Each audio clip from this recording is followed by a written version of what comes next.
அன்பான சகோதரர்களே, divine shalom ஊழியங்கள் மூலம் உங்களுக்கு ஆசீர்வாதங்களையும் வாழ்த்துதலையும் நாங்கள் தெரிவித்துக் கொள்கின்றோம்.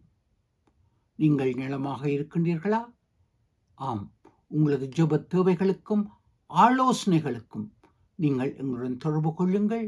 இலவசமாக தேவ ஆலோசனைகளை, ஜெபங்களை நாங்கள் உங்களுக்காக தேவ ஊழியத்தில் தர வாஞ்சையாயிருக்கின்றோம். இந்நிகழ்ச்சியை முழுவதும் பாருங்கள். தயவாக அதற்கு உங்கள் நண்பருடனும் பகிர்ந்து கொள்ளுங்கள்.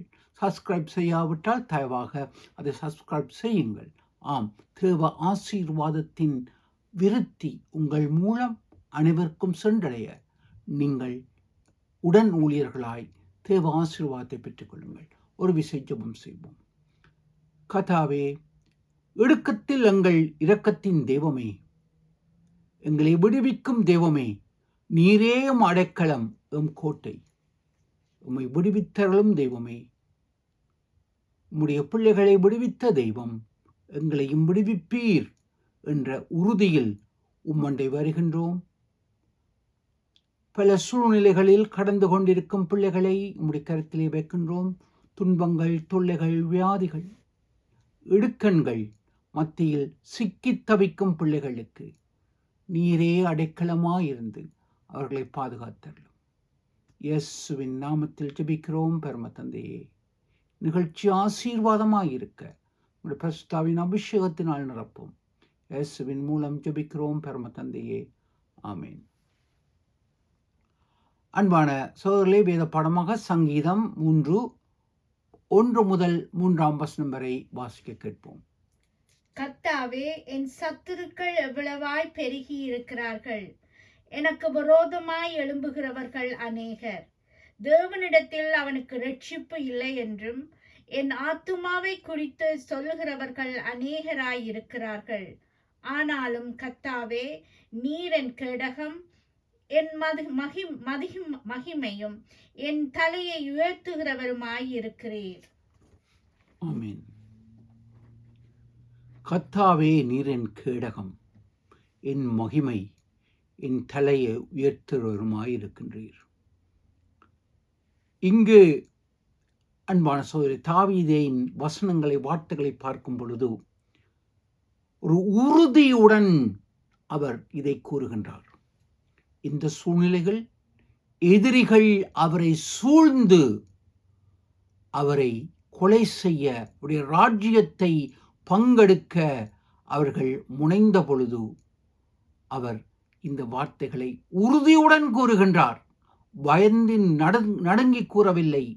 ஆம், அவர் உறுதியுடன், நீர் என் கேடகம், என் இரட்சிப்பு, என் மகிமை, என் தலையை உயர்த்துகின்றவர் என்று கூறுகின்றார். அவருடைய தலையை வாங்க எதிரிகள் வந்து கொண்டிருக்கின்றார்கள். எப்பக்கத்திலும் அங்கு சூழ்ந்திருக்கின்றது நெருக்கம், யுத்த கொடிமுடி. ஆம் அன்பானவர்களே, இந்த சூழ்நிலையில் தாவீது இதை கூறுகின்றார். யுத்தத்தின் கொடுமுடியில் இருந்து வந்த அநேக மக்களுக்கு தெரியும், எங்கும் பயம், ஷெல், அங்கு இராணுவ வீரர்கள் இப்படியாக உயிருக்கு அஞ்சி அஞ்சி ஓடிய காலங்கள், ஆண்டவரே தஞ்சம் என்று இருந்த காலங்கள். அந்த தேவன் நம்மை காப்பாற்றினார். அதை அனுபவத்தில் அனுபவிக்கும் பொழுதுதான் நமக்கு புரியும். வார்த்தைகளினால் அதை புரிய வைக்க முடியாது. அன்பானவர்களே, தாவீதின் ஒரே நம்பிக்கை ஆண்டவர். நம்பிக்கையற்ற சூழ்நிலையில் நம்பிக்கையுடன் அவர் வாழ்கின்றார். ஆம், அன்று எங்களுடைய யாழ்ப்பாண ஆதீனத்தில் அத்தியட்சர் அம்பலவாணர் ஒரு இல்லத்தை தொடங்கினார். நம்பிக்கையின் இல்லம், ஹவுஸ் ஆஃப் ஹோப். ஆம், அதில் இருந்த அத்தனை பிள்ளைகளும் இன்று சீரும் சிறப்புமாக இருக்கின்றார்கள். இணுவிலில் இருந்த அந்த இல்லத்தில். ஆம், அவர்கள் அனைவரும் இன்று நம்பிக்கையற்ற சூழ்நிலையில் இருந்த பிள்ளைகளை நம்பிக்கையுடன் இன்று ராஜாக்களாக, ராஜாத்திகளாக அவர்கள் இன்று இருக்கின்றார்கள். அன்பானவர்களே, ஆம், அதே சூழ்நிலையில் இன்று நாங்களும் நம்பிக்கை இழந்து இருக்கின்றோமா?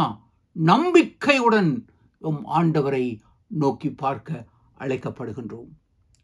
இவ்வேளையிலும் நான் அங்கு 1897 ஆண்டு ஜான்ஸ்டன் ஆட்மான் என்பவர் அழகான ஒரு பாடலை இயற்றினார், இசையமைத்தார். அதை தமிழில் அங்கு மொழிபெயர்த்திருக்கின்றோம்.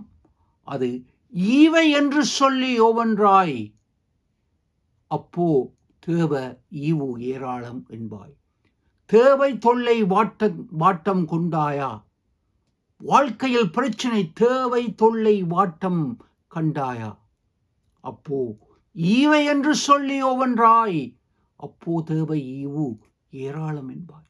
இத்தனை அருமையான அர்த்தமுள்ள ஆவிக்குரிய பாட்டு. 1800 ஆண்டுகளில் இயற்றப்பட்ட பாட்டு இன்றும் உயிரோட்டம் உள்ளதாக ஆவிக்குரியதாக இருக்கின்றது. என் அன்பான சகோதரர்களே, இன்று தேவை தொல்லை இந்நாள் வாட்டம் கொண்டிருக்கின்றோமா? ஆண்டவரும் வாழ்க்கையில் செய்த ஈவுகளை நன்மைகளை நினைக்கும் பொழுது எம் உள்ளத்தில் ஒரு நம்பிக்கை உறுதி வருகின்றது.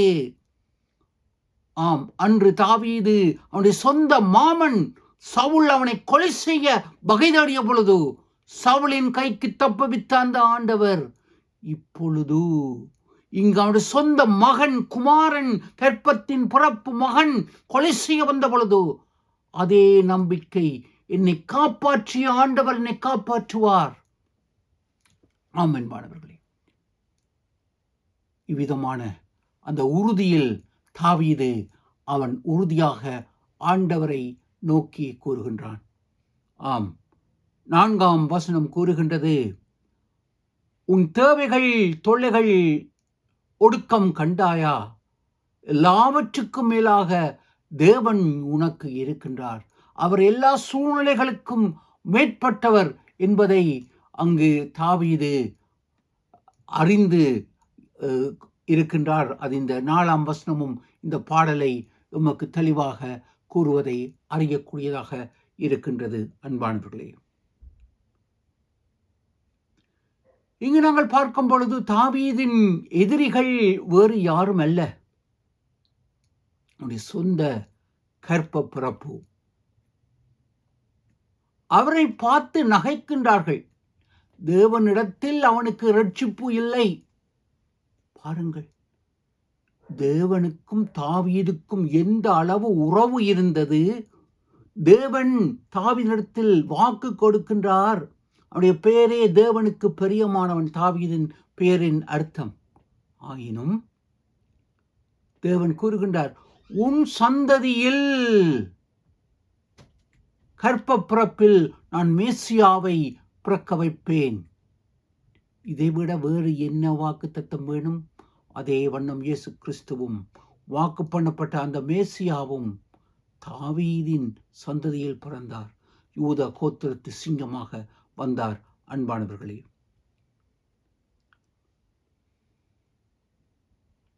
இங்கு நாங்கள் பார்க்கும் பொழுது 3ஆம் சங்கீதத்தின் பின்னணியை பார்க்கும் பொழுது இது அங்கு 2 சாமுவேல் 15ஆம் அதிகாரத்தில் நாங்கள் பார்க்கின்றோம். அவனுடைய குமாரனாகிய அப்சலோம் அவனுக்கு எதிராக யுத்தம் செய்தான், அங்கு ராஜ்யத்தை கைப்பற்ற வந்தான் என்பதையும், எவ்விதமாக தேவன் தாவீதை பாதுகாத்தார் என்பதையும் நாங்கள் அறியக்கூடியதாக இருக்கின்றது. ஆம், 3ஆம் சங்கீதத்தின் பின்னணி அங்கு 2 சாமுவேல் 15ஆம் அதிகாரத்தில் எழுதப்பட்டிருப்பதை நாங்கள் பார்க்கக்கூடியதாக இருக்கின்றது. அன்பானவர்களே, இங்கே நாங்கள் பார்க்கும் பொழுது தாவீது தன் சொந்த குமாரன் சதி மூலம், அரசியல் சதியின் மூலம் அங்கு ராஜ்யத்தை கைப்பற்ற தனக்கு அநேக நண்பர்களை சேர்த்து கொண்டு அங்கு வருகின்றான். தாவீது இங்கு யுத்தம் செய்யவில்லை. கொடிய ராட்சதன் யுத்த வீரன் கோலியாத்தை சிறு பையனாக இருந்து எதிர்த்தவர், அநேக யுத்த கொடிமுடிகளை சந்தித்து வெற்றி பெற்ற வீரன் இங்கு யுத்தம் செய்யவில்லை. அவர் மாறாக அரண்மனையை விட்டு வெளியே செல்கின்றார், தப்பி ஓடுகின்றார். ஏன்? அவரினால் சண்டை பிடிக்க முடியாத சூழ்நிலையில் இருக்கின்றது. மனோதத்துவ ரீதியில் தாவீது எந்த அளவு பாதிக்கப்பட்டிருப்பார்? வருகின்றவர் எதிரி அல்ல, சொந்த குமாரன். அன்பானவர்களே, எந்த அளவிற்கு அவர் ஒடுக்கப்பட்டு மனதளவில் பாதிக்கப்பட்டிருப்பார் என்பதை நாங்கள் அறியக்கூடியதாக இருக்கின்றது. தமிழில் கூறுவோம், பெற்ற மனம் பித்து, பிள்ளை மனம் கல்லு. ஆம், இங்கு வேதனையுடன் அவர் இருப்பார். அதை எத்தனை பெற்றோர்கள் உணர்ந்திருப்பார்கள். சொந்த பிள்ளைகள் எமக்கு எதிராக எழுந்து கெட்சிக்கும் பொழுது, வாலிப பையன்கள், வாலிப பெண் பிள்ளைகள் தங்கள் முழு பலத்துடன் வயது சென்ற பெற்றோரை எதிர்த்து அவர்களை வேதனைப்படுத்தி கசக்கி பிழியும் பொழுது, தந்தை தாய் அன்பின் நிமித்தம் அடங்கி போகின்ற சூழ்நிலைகள் இன்றும் எம் சமுதாயத்தில் நடந்து கொண்டிருக்கின்றது. மிகவும் மிகவும் வேதனையான விடயம். அன்பானவர்களே, இன்றைய நவீன கலாச்சாரத்தில், ஆங்கில கலாச்சாரத்தில், மேல்நாட்டு கலாச்சாரத்தில், ஆம், பிள்ளைகள் பெற்றோருக்கு கீழ்ப்படியாமல் எதிர்த்து நிற்கின்றார்கள். அதை பாடசாலைகளிலும் கற்பிக்கின்றார்கள். அதன் பின்னணி வேறு விதமாக இருக்கின்றது. கற்ப பிறப்பின் பிள்ளைகளை விட்டு அங்கு வேறு பெற்றோர்கள் பிள்ளைகளை தப்பாக பயன்படுத்தும் சூழ்நிலைகளில் இப்படியாக போதிக்கப்படுகின்றது.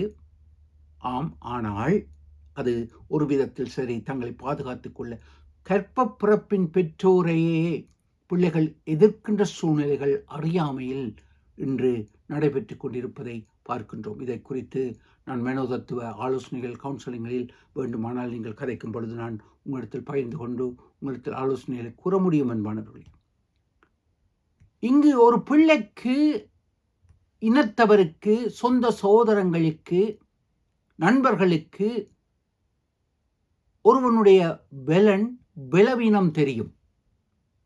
ஆம், இவர் இன்ன பலன் உள்ளவர். ஆனால் பலவீனங்களையும் அறிந்தவர். இந்த பலவீனங்களை அவர்கள் தாக்குவார்கள். ஆம், இதுதான் எங்கும் நடைபெற்றுக் கொண்டிருக்கின்றது. கிரேக்க தத்துவ ஞானத்தில் அங்கு அக்லீஸ் என்ற ஒருவன் பெரிய யுத்த வீரன். அவன் உடல் முழுவதும் வைரம். அதை கிரேக்க இறைவன்கள் கொடுத்ததாக அங்கு தத்துவ ஞானம். ஆனால் அவரை அந்த கால், குதிக்கால் மட்டும் சோர்வாக சாதாரண மனிதனுடைய கால்களைப் போல இருந்தது. ஆனால் அந்த அக்லீஸுடைய நண்பர்கள், தேவர்கள் எதிரிகளுக்கு சென்று உன்னுடைய குதிக்கால் பலவீனமாக இருக்கின்றது, சாதாரண மக்களுடைய கால்களைப் போல இருக்கின்றது என்பதை கூறினார்கள். எந்த அம்பு பட்டாலும் அம்பு வளைந்து விடும், உடலில் தாக்க முடியாது. அதை அறிந்த எதிரிகள் அவருடைய கால்களில், குதிகளில் அம்புகளை எய்து அவரை மரணிக்க செய்கின்றார்கள். இதே போல ஒவ்வொருவருக்கும் ஒவ்வொரு பலவீனங்கள் இருக்கின்றது. அதை நண்பர்கள் அறிவார்கள். அதே வண்ணம் இங்கு அப்சலோமும் தாவீதின் பலவீனத்தை அறிந்தவர். அந்த பலவீனம் அன்பு.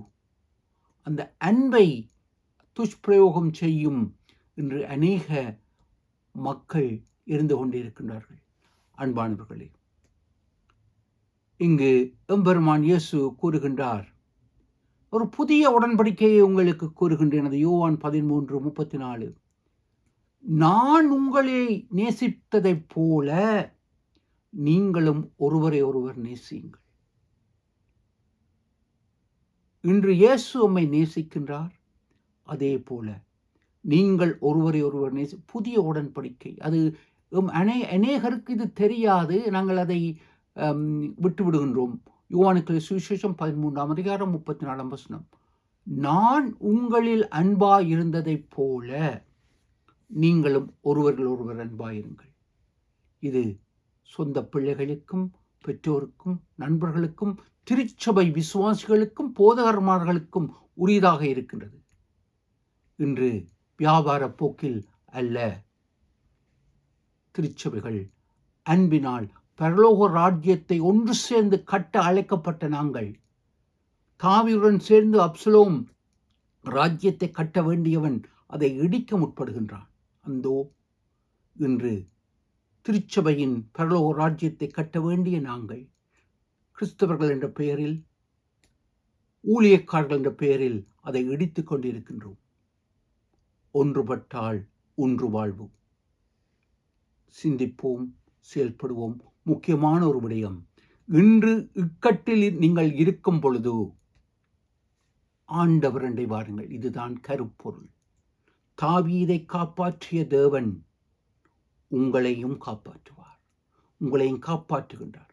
கவலை வேண்டாம். உலகம் மாயை, நண்பர்கள் துரோகம் செய்தாலும் ஆண்டவரண்டை வாருங்கள். இமெயில் அல்ல, நீல்மெயில், அவரண்டை அடைக்கலம் கொள்ளுங்கள். தேவன் உங்களை ஆசீர்வதிப்பார். பிதா, குமாரன், பரிசுத்தாவின் நாமத்தில் ஆமென்.